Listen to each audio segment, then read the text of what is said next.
আজ 2 আগস্ট 2025। দৈনিক কালের কণ্ঠের প্রধান শিরোনাম: শুল্ক চাপে কিছুটা স্বস্তি,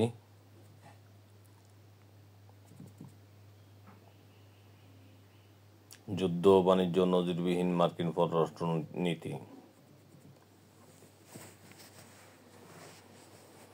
সাধারণ যাত্রীদের মতো লন্ডনের লোকাল বাসের অপেক্ষায় তারেক রহমান।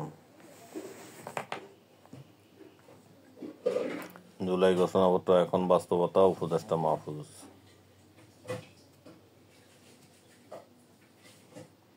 ফেব্রুয়ারিতে নির্বাচন দেবেন প্রধান উপদেষ্টা, মির্জা ফখরুলের প্রত্যাশা।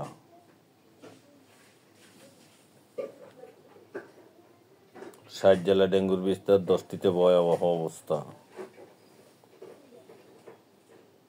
জুলাই সনদে দলগুলোর স্বাক্ষর করানোই বড় চ্যালেঞ্জ। আইনি ভিত্তি ও বাস্তবায়ন পদ্ধতি নিয়ে জামাত ও এনসিপির প্রশ্ন। জামায়াতের আমির শফিকুর রহমানের ওপেন হার্ট সার্জারি আজ।